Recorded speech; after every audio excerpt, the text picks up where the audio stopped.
Welcome. You're watching Rugby with Rifle, a podcast about all things rugby and life, with your host, Danny Pabone and Rifle Scudder.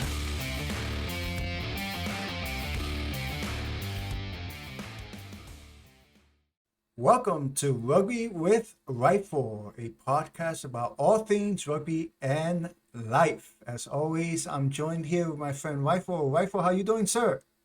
I'm doing well, thank you, Danny. I'm looking forward to this weekend because there is a lot of rugby happening just 2 days' time. So it's going to be a phenomenal weekend. Yes, it is. And what Rifle is referring to is we got a action-packed weekend. We're recording this on June 12th. So on June 14th, this Saturday, we have the United Rugby Championship and I looked up the pronunciations of this team, so I'm going to pronounce it right today, Rifle. We have the URC final, which is just between, I always used to say Leinster. It's not Leinster, it's Leinster There you go. and Bulls. And then also in the Premiership rugby, which is the professional league in England, we have the finals on that same day as well. Bath and again, I used to say Leicester, but it's not Leicester, it's Leicester. Leicester. Is the right pronunciation of that. So I actually looked up those pronunciations the other day. I was like, okay, now I got it. I'm not going to keep mispronouncing those teams. So yeah, a lot of action-packed rugby this weekend. And on top of that, also this weekend is the Major League Rugby playoffs starts this weekend as well. And if you haven't seen those episodes about Major League Rugby, we had spoken about Major League Rugby past couple of episodes, so please check those episodes out. So we have the playoffs starting for the Major League Rugby, and I remember mentioning right for the what was it, the Eastern Conference, I'm sorry. It was between the Chicago Hounds and the New England, which one was going to come in first place. New England won their last game, so they're number one. Chicago Hounds are number two. Miami Sharks are actually, I'm sorry, DC. Old Glory DC is Oh, number glory. three. And then Miami Sharks is number four for the Eastern Conference. And for the Western Conference, we got Utah at number one, Houston at number two, LA at number three, and the Seattle Sea Wolves, not to be confused with the Seattle Seahawks of the NFL, on number four. So yeah, so now the playoffs are set for Major League Rugby. So it's gonna be a lot of action in Major League Rugby as well. Pretty cool, pretty cool. And I'm sure you're excited again for your Bulls to for being in the finals. I'm sure you're gonna be watching intensely and Yeah, maybe. it's the Blue Bulls basically against Ireland. I mean, there's so many, except for the two. You got Ergier Snyman from South Africa playing in the forwards, the Springbok, and then you got Barrett from New Zealand, the All Black, playing in the back line. So other than them, there's so many Irish players in the in the Leinster side that it's almost the Blue Bulls versus Ireland. Yeah, so but it's going to be a good game. Yes. And the other final uh, in that it's going to take place is the Premiership. Gallagher Premiership is the actual name of the league in England. And that's important because our episode today, we're going to be giving an update on the British and Irish tour, which is about to their practice matches are going to kick off in 8 days against Argentina. And why the Premiership final is important to the British and Irish tour is because 12 of the British and Irish tour players play for I'm sorry, no, I got that backwards. correcting myself. It's actually the URC championship is important because, sorry, I got that backwards. The URC final is important is because Leinster has 12 players who are in the British and Irish tour. And as you know, rugby, and we're going to be speaking about this just in a minute or so, the British and Irish players are actually in Portugal, and let's just is in Portugal in their training camp. So yeah, so that's something that's gonna affect their practice time in Portugal, being that 12 players are gonna be playing in the United Rugby Championship final. So yeah, that's But gonna be Bath is also playing, correct? yes, And who's Bath's flower off? Mr. Finn Russell. Finn Russell. So there's another one. He's supposed to play for the Irish, British and Irish Lions. He's also, so I mean, a lot of their players, and that's why there's so much talk in the world of rugby as to just getting a standard season. Mm. All the players can play. So by the time that by the time the national games are finished, then the international starts. Yeah. Because now this weekend you've got certain guys who should be, training with the British and Irish Lions. They can't because they're playing for club. So people are talking about you need to get a season where the dates end at when the national or the club rugby finishes a certain date. By that time, the whole competition, no matter what it is, must be finished so that these guys can go into the international season and not have some players who made the team but they can't be there because they're playing. Now you got to call up 2 or 3 or 4 players who weren't originally in the team. Now they got to go and help in the training squad. It's just a mess. So there's a lot of talk about structuring the season in a different way because of this. Yes, and that's one thing, as you say, I've heard just from listening to various rugby podcasters and former players and just reading various articles. That's one thing that is quite often mentioned is the fact that World Rugby needs to create a global calendar in order for these situations not to come up. So yeah, it's something that from what I've read and what I heard, players and commentators have been talking about for years now, and for whatever reason, it hasn't happened yet. For whatever Yeah. reason. I listened to an Irish podcast yesterday, and they had South Africa's not previous, but one of South Africa's previous captains, Bobby Skinstad. They had him on. Now, Bobby played for the Western Province. He played in the same time as Rassie.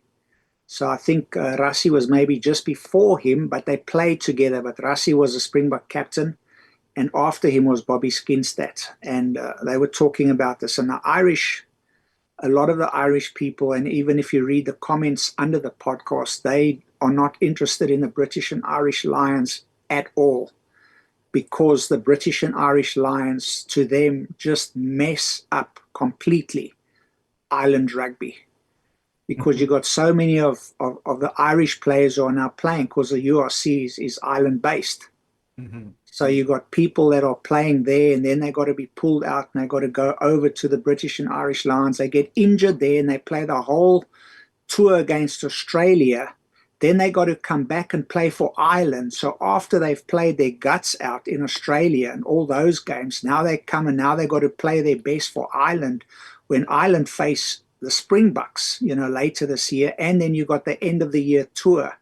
So they're not happy with the British and Irish Lions at all, because it's they say detrimental to Ireland and Ireland's success in world rugby. So just interesting takes from different people, how they see different things. And this was just their take on the British and Irish Lions tour. And then you talk about, you've got Andy Farrell, who's a coach for the British and Irish Lions, who's Irish coach as well. So he couldn't coach Ireland in the last Six Nations. Why? Because he has to help. He's coaching the British and Irish Lions. So you take the coach away from the team while they're doing well, and they could win. There's just a lot of talk about that. So in any case, good talking point. Yes, and just one last thing before we dive into the, or just bring up the schedule again here and for the British Irish Tour. That I guess that's not that problem is not only something in the world in rugby. You have, for example, soccer. When the FIFA World Cup, you have players playing for the country, but then they're also playing for at times for whether it's in Europe or South America or wherever they play. Um, teams you're like, okay, what happens if my player gets injured and they can't come back for the season? So yeah, with international sports and like soccer and rugby, where you have players playing for their leagues, but they also play for the country every 4 years for the World Cups. Yeah, you run into that problem, and it's sort of like politics. you if you're a politician, just know that half of the state or city or country is gonna hate you, and the other half is gonna love you. It's the same thing in sports. When you're caught in a situation where you're trying to put a team together, you're gonna have people saying, "Oh, what an awful selection they made," and you're gonna have people saying, "Oh, this selection is pretty good." And that's just, I guess, how life life works out many times. So yeah, I wouldn't want to be in a politician or a coach that puts an international team together. No, No, thank you. neither of the two. Thanks. So as everyone can see here, we have the schedule here, and we've shown the schedule. Probably this is probably the third or fourth time, because this is about the third or fourth time that we've covered the British and Irish Lions tour.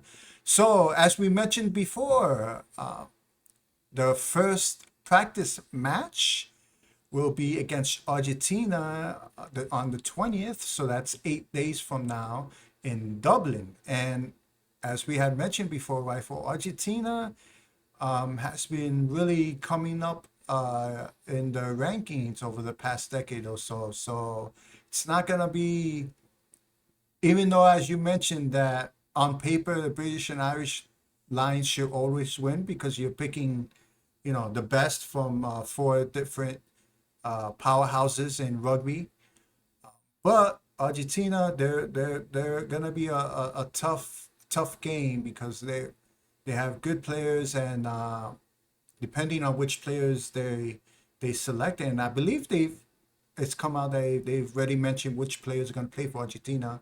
Either way, it's going to be a tough game because of the improvement that Argentina has made over the past decade or so. Yeah, one very big positive for Ireland is that they're playing in Dublin, so it's a Yes. home game for them. Argentina has to travel. It's not easy traveling and playing in Ireland against. You're not playing Mhm. Ireland, but the British and Irish Lions. So that's going to be a little difficult. So that's going to help them a little bit.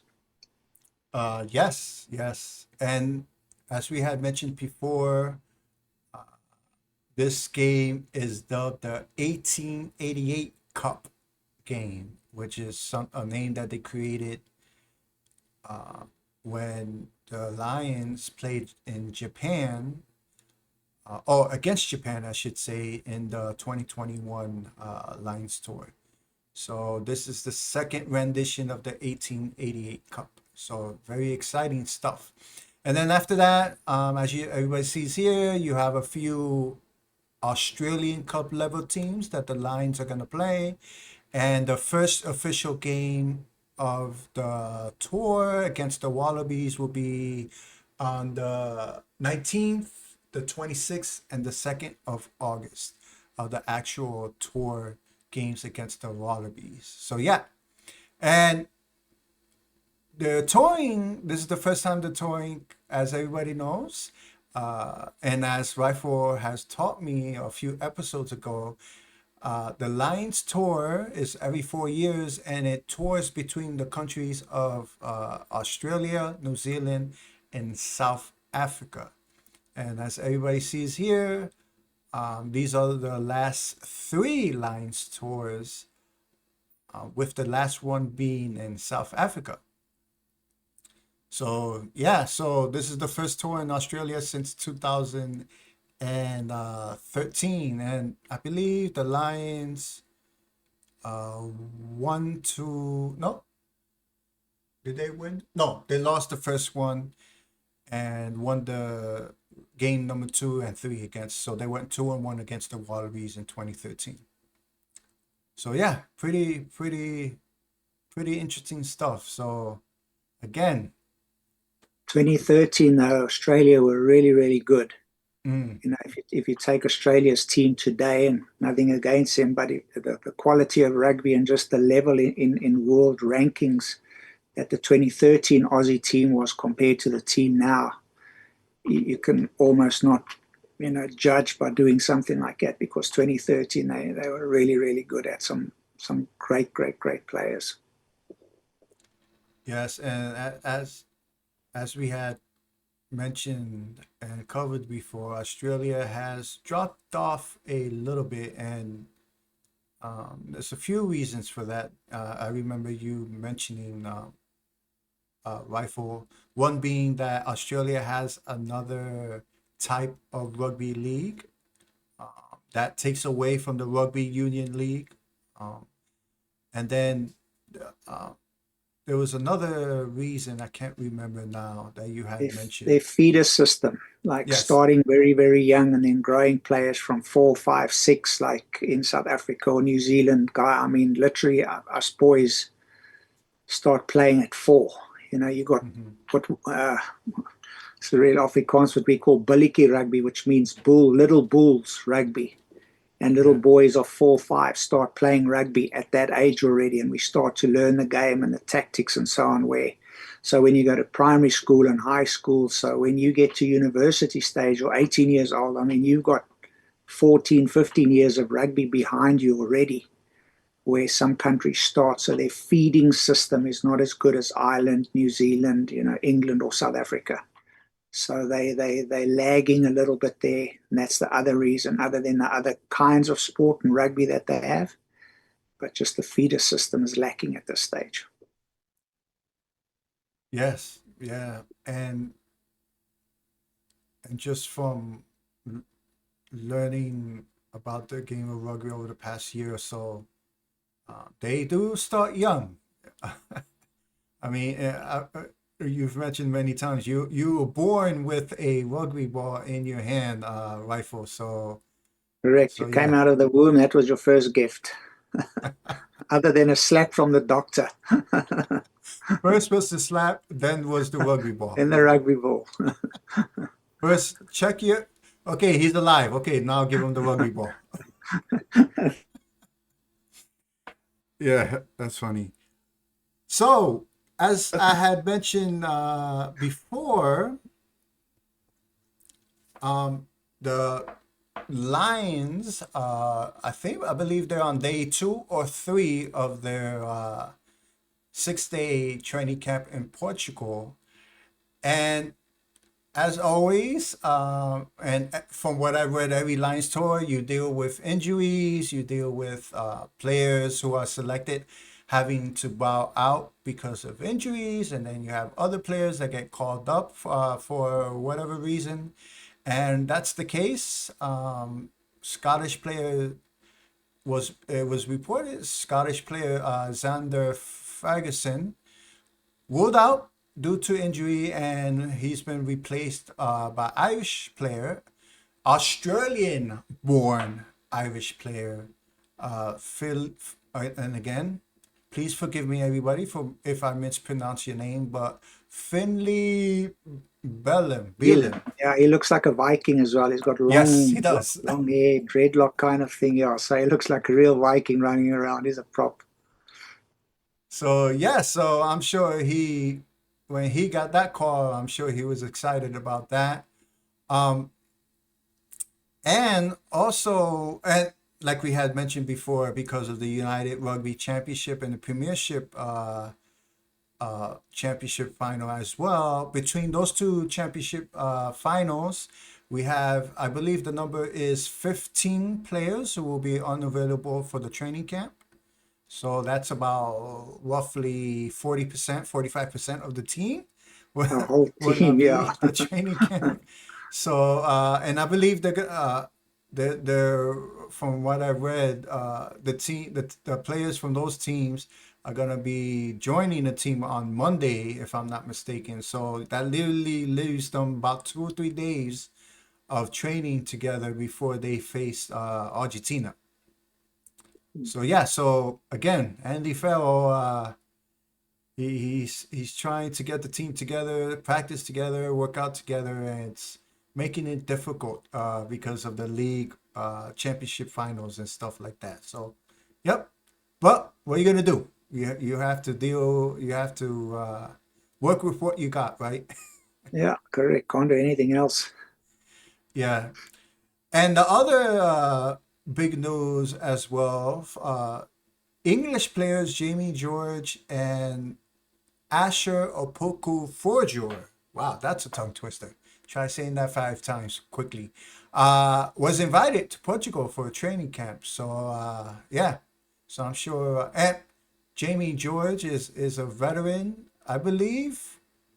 He's currently at 102 or one. Is he either 101 or 102 caps? So he's a He centurion. was actually England's captain before they Yes. took Itoje. So he captained England. He was their captain for quite some time. So he's Mhm. been around for, as you say, many, many games. He's a centurion, was the captain. So I bet he's thrilled to be called up, but yeah, just due to injury. But he was the captain for England for a while. And I believe if and please correct me if I'm wrong, Rifle.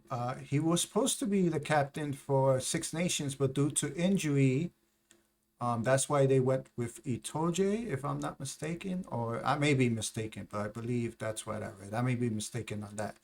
Um, Yeah, but not either sure. way, he has a lot of experience, so I could see why Andy Farrell called him up. And Asher is an upcoming star. And actually saw a few of his highlights just the other day, so I could see why Farrell is excited bringing him into training camp as well. And him, Asher, being the second youngest tour player on the tour, only to as we know, Henry Pollock is the youngest. So Asher is only about 3.5 months older than Henry. So Henry Pollock is still the youngest player on the tour. So yeah, pretty cool. So yeah, so those are the updates for the Lions tour as of today, I guess. And just the one thing I wanted to bring up, Rifle, and this is something that I would learn recently, and I just find funny. And you had sent me a video today. Actually, you had sent me a video. It's just the fact, or the tradition, I should say, of the youngest player on tour has to carry around Bill, Bil, the lion, which is the mascot of the Lions tour, around at training camp at all the practices, and he cannot lose the lion. He cannot let anybody steal the lion away from him. So Henry Pollock is a lot of pressure on him not to lose Bill the lion. So yeah, that's Uh, pretty cool. Pretty cool tradition. And I joke that the Lions tour is probably the only competition where grown men are actually happy carrying a large stuffed animal around. Can you think of any other competition where that's the case? no. So yeah, that's a pretty cool tradition, and I find interesting and funny at the same time. So yeah, so we decided also during this episode just to highlight a few of the players, obviously there's 38, was it 38 or 37 players that were selected? I believe it was 38. Yeah, I remember we spoke about it. They left those two open should Yes. people for injury, so it was not a set number. They had the original what you could allow, but then Andy Farrell said he'll keep two spots open. Hmm. And then now with the players in Portugal and Ireland, not Ireland, but Leinster playing, I mean, the numbers are just so wishy-washy now. One doesn't know how many are there, how many aren't. Yes. Yes. So the number fluctuates. There is a cap, but the number fluctuates due to injuries and call-ups and stuff like that. So we have the captain for the tour this year, Mao Itoje. So he'll be captaining the Lions this year in Australia. And he's also Saracens captain. And as you had mentioned before, Rifle, he captained the English team during the 2025 Six Nations series. So, just a little biography on him. He was introduced to rugby by his school headmaster, Floyd Stedman, who's also a former Saracens captain. He's from I read that he's actually a very good basketball player and a shot put thrower as well. Um, he made his name in the 2014 when he scored in all five matches of the U26 Nations series tour, and he's actually he earned an NBA recently in January of 2024. So Mario Itoje looks like he's not only great at rugby, he's really good at other things in his life as well. He is also, if you listen to him, he's so well spoken. I mean, Yes. it's ridiculous to say his English is good, but I mean, if you listen to Queen's English that he speaks, I mean, he just sounds so smart. So he would be the poster boy for any. This is what a rugby player looks like. I mean, Hmm. he's a highly intelligent business school graduate, rugby captain. And then when he talks, man, he just sounds like a boffin. He's just got brains all over him, and he's big and he's good at rugby. So he's really, very, very likable guy. If Yes. you're an England fan, Yeah. Which you aren't you an England fan, Rifle? What not did when we you? play against him. No, Yeah, yeah, Rifle. Just wanted to make that. If you're an England fan. yeah, no, he's great. He's very good. Um, yeah. So that's Mary Toje who plays as you see here the lock position. Next is Jack Morgan, and I remember you when the team was first announced. I remember you mentioning Rifle that you were happy to see Jack Morgan selected because, as we know, the Welsh national rugby team hasn't been doing so great as of late. I actually looked it up. Their last win, Wales' last win, was in November of 2023 against the Barbarians. Okay, Was their last win. And so they're on the 17, currently they're on the 17 game losing streak. right. Yeah, I So, was very happy for him because I mean he plays his heart out. His heart. I mean, every game after the match when they have the interview, his blood just dripping everywhere. His ears, he's really you can mhm. see that he absolutely gave it all. But just tough, tough, tough being an a Welsh fan now. But he definitely played his heart out and did well. So if you take him out of that environment and put him in a team that can maybe play a little bit better and to a higher standard, he might do very, very well. So I'm looking forward to see how he does with it with this team because he really did everything he possibly could for Wales. So I'm very glad that he got picked. Also young, learning the ropes, not there forever. So it's going to make him better and going to make Wales better in the long run as well. So that's good for them, good for world rugby. Yes, yes, it is. And as everybody sees here, he captains the Welsh national team. He also captained Wales 2020 U20 Six Nations team. Uh, so he was named co-captain of Wales by Warren Gatland in 2023, and this was during Warren Gatland's second stint with the Welsh team when he returned, and obviously because of their not so successful 2024, Warren Gatland was I don't know, was he resigned or let go of his coaching duties for Wales. So yeah, and then also Jack Morgan, he has training in mechanical engineering. So he was a mechanical engineer before he left that and fully committed to the game of rugby. So yeah, and then we have the player who probably received the most applause during the selection day, Henry Pollock. So this kid, a lot of people are excited about him, English fans and just rugby fans in general, because if you watch highlights of Henry Pollock, he's a in your face, don't care who you are type of player. Right, he definitely puts himself out there, and there's a lot of talk, about him and about his attitude and his way of playing the game.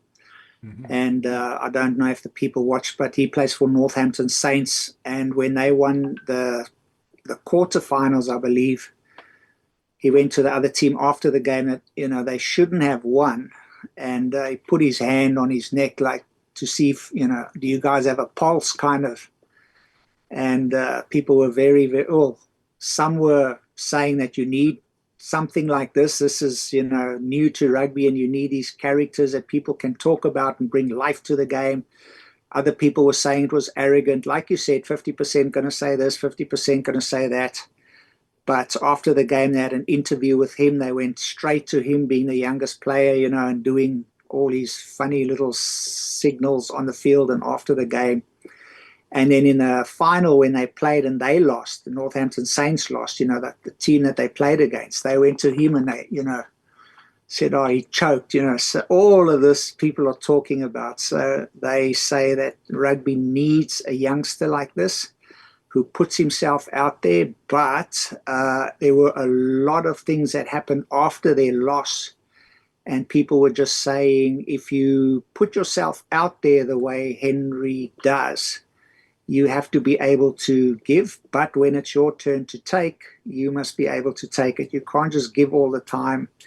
There's giving and taking. So when you win and then you go out there and you do your happy dance or whatever you want to do, when you lose, just know the other guys in the other team, they're going to dance twice as hard when you lose. So there's a lot of talk about this youngster, obviously the youngest in the team, but played well, came on the scene for England, did very well for England, scored some tries there, had a great season with the Northampton Saints. So definitely a player that if he can stay healthy and they manage him well, will be around for many, many years.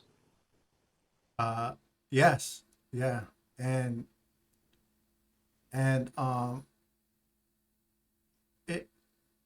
I mean, I'm not a sports psychologist, but needless to say, it's pretty evident he has a lot of confidence when he Very goes much out so. there on the field, and he's not afraid to show what he has. So yeah, again, uh, just watching his highlights, I mean, he's not afraid. He just bulldozes over everybody when he gets a chance. So if he, like you say, if he could keep healthy and maintain his trajectory um, for what people have seen so far. He's going to be a great player for years to come. So yeah. Yes. And then he also has he comes from he's very competitive from what I hear. And he comes from a line of athletes in his family. So he was also, on top of playing rugby, he was an avid swimmer and triathlon athlete as well. So the kid just loves competing, Mhm. seems like. So our next set of players that we just wanted to highlight,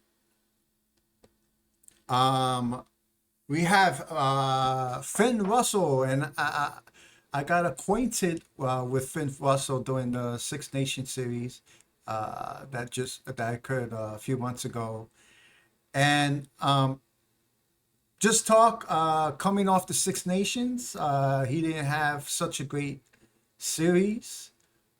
Many people were talking about his kicking game was a little off during the series, and just he made a few mistakes at certain points in games, especially in England when they played in England. If he would have made a kick, the conversion try in the closing seconds of the game against England, Scotland would have probably won. But because he missed that conversion kick, Scotland lost to England by 1 point.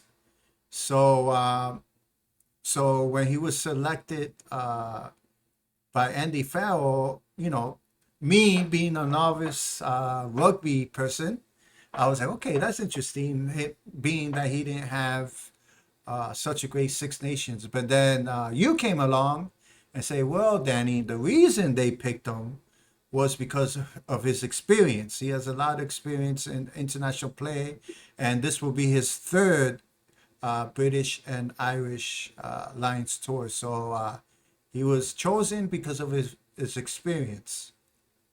And as we said even before, I mean, Bath are playing in the finals of their Yes. competition. And, 2 or 3 games ago, when it was really, really crunch time, Finn Russell came through and just he's a fly off that takes a lot of chances. Other fly offs are more conservative.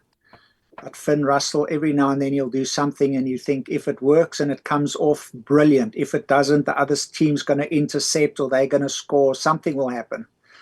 But he came off a brilliant game, and Bath won that game, and they're playing in the finals now with him there. So just years and years of experience, and that's one thing that you cannot buy is experience. So to have someone with that calm confidence, also a confident player, like you said about Pollock, but been there for many years other than Pollock. He's brand new, where Finn Russell has played many World Cups. He's a captain of Scotland. He's played British and Irish 3 appearances now. So a man with many, many years of high international, the highest level rugby behind him. So just because of that, they could have picked him, but he's a great player on the day. He can turn any team around.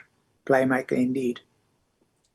Yes, yes. And the one thing he did mention, I read during in the article, they had interviewed him uh, after Bath had won the semifinals game, and the one thing he said was, my kicking performance during Six Nations wasn't so great. So this season, he really worked on his kicking game, and I believe in the semifinal he went for 8 for 8 in the semifinal. So that's one thing that he mentioned he's been really working on, was improving his kicking game after his Six Nations performance. So Mm, yeah, and yeah, now they're in the finals. they are. Yes. And then our next player here, and this, believe it or not, Rifle, this player was probably you know, obviously after the great Antoine Dupont, and then the French team, Louis LBB. That's all I remember. Uh-huh. His name is escaping me now. Yeah. Bielbury, I think is that. Yeah. Bill Yes. Berry. Yeah. Okay, there you go. After those two who had great performances in Six Nations, Gibson Park was probably one of my favorite players to watch. So when I saw that he was selected, I was pretty happy. And just from seeing him in Six Nations, his speed, that's one thing that I noticed when Ireland played is his decisiveness. He'll take the ball and pass it, and he'll make decisions really quick. He didn't think twice about it. So, so he was probably one of the favorite players that in Six Nations that I like to watch when Ireland played. Yeah. I think it was always between him and Mitchell from England, who would go through. And well, both of them are there, so they're going to have to pick and choose which one they're going to use depending on what fly-off they're playing or game plan Farrell's going to come up with. But yes, definitely a very good player, can get the ball away, clinical in his passing and clean outs, behind the scrum and line out, and he's fast as well. So very good Yes. player to have in your side indeed. So it's going to be good watching him in the series. Yeah, so Gibson Park is actually a New Zealander. Was born in New Zealand, but qualified for the Irish national team through residency.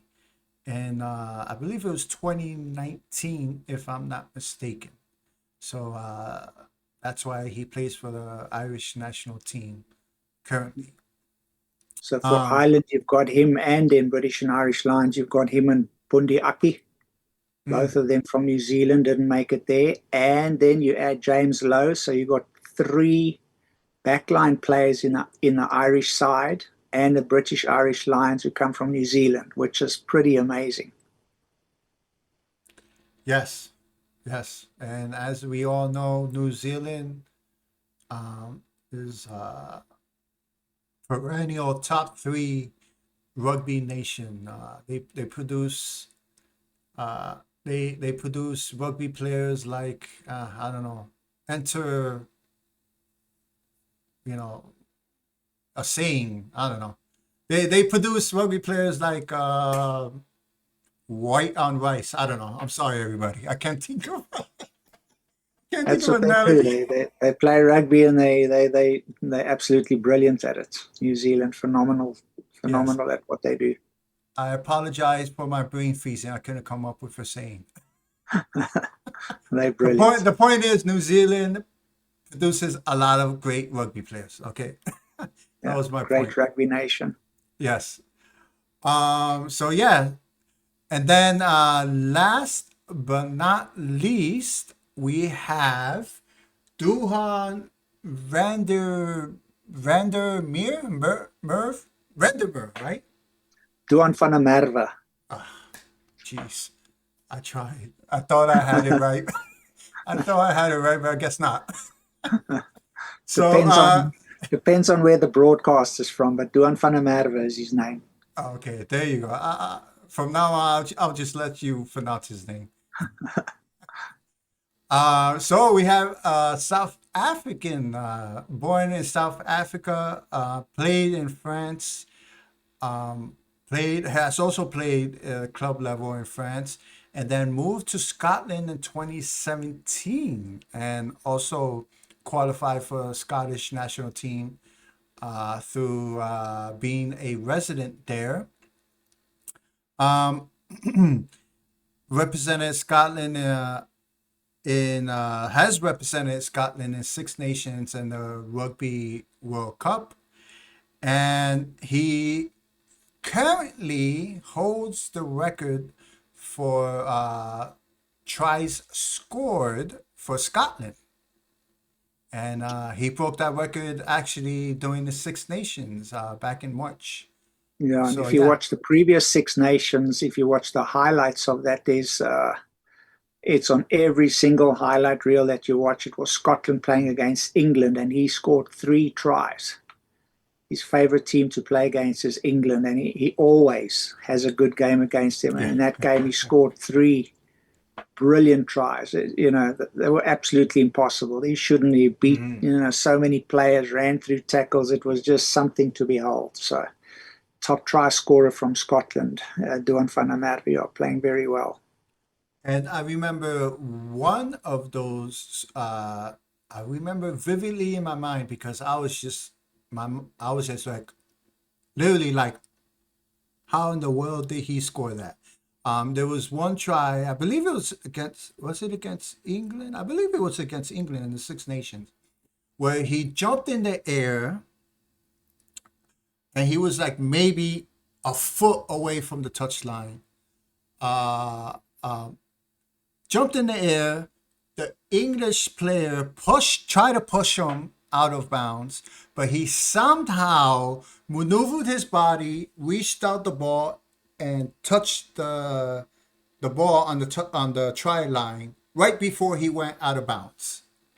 Yeah, And I was just like, how in the world did he just score that try a lot in of rugby midair just to IQ to do that. manipulate your body being pushed out of bounds and still be able to touch the ball on the try line? It was just like, wow. So Brilliant player. yeah, I'm sorry. Brilliant player. Oh yes, yes he is, and just bringing up that play, just watching the highlights from different players on on of the players that were selected for the Lions tour. You just could see what Andy Farrell is looking for. And again, this is another thing that we've spoken about uh, previously, Rifle, is Andy Farrell is a very aggressive coach. He likes moving the ball. And you see that with the way Ireland plays. They like to move the ball. They like to spread the field, spread the ball. They like to move it. They don't waste time.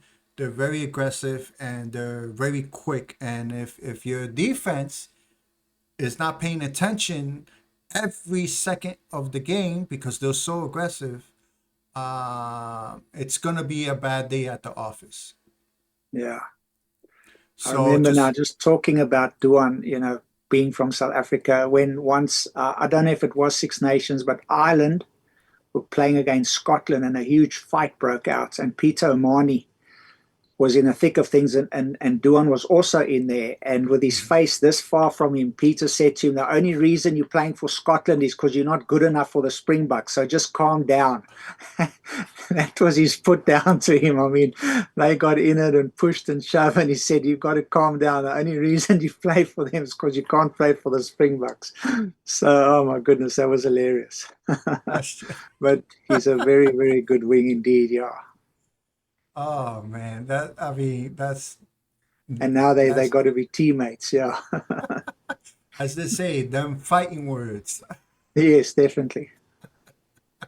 Yeah, I mean, you as an athlete, and I'm not saying that this is Duhan's situation, but you as an athlete, being born in a country where a particular sport your country is very good at, but for whatever reason you're not able to make that country's team, you have to go to another country. And then you have another player from that country say, "Hey, you're over there because you're not good enough to be with us." That is a dagger to the heart. Yeah, slap in the face. Yeah. So yeah, everybody. So those are the few players we wanted to highlight in this episode. So obviously, these are only six of the 37 or 8 odd players on the team. So yeah, it's very exciting, Rifle. 8 days from now for the Lions to kick off their campaign against Argentina on the 20th. Yep. So very And exciting then stuff. later as well this month, something completely different, but the Springboks are playing against the Barbars, the Barbarians. Ah, yes. So that's also something that's going to be very interesting. So as I say, this weekend we got 3 huge rugby games, competitions happening. a week after that, you got Argentina and the Lions, and then after that, you got the Springboks against the Barbars. So there's a month full of rugby to follow. So absolutely wonderful. Yeah, yes, it is. It's non-stop rugby, which uh, which I love because you know, that's the one thing that uh, I love about rugby is, you know, because so everybody knows I'm a huge American football fan. I love watching American football, but you know, American football ends, and then you have that between February and September, you have no American football. So so rugby is all year. Yeah. So I'm loving the fact that you know that my love for rugby has grown over the past couple year and a half or so, and I'm happy that I get to see games and highlights all year. So that's pretty cool to see and watch. Yep. So with that, everyone, I hope you enjoyed this episode on update on the British and Irish Lions Tour 2025. That's about to, well, their practice matches are about to kick off in 8 days. So very exciting stuff. As always, Rifle, thank you, sir. No, very welcome. Thanks for watching, everybody. And good luck to your Bulls this weekend. I'll be Yeah, rooting you'll for have to them. see. Playing Leinster in Ireland, it's not a not an easy feat, but we'll see how it goes. Our record against them is good. Oh, that's good to hear. So good luck to them then. Yes, we'll see. So until next time, everybody, and we will see you. Take care. Cheers, everyone. Thank you for watching this episode of Rugby with Rifle. Remember to press the like button and subscribe to the channel if you haven't yet to support this podcast.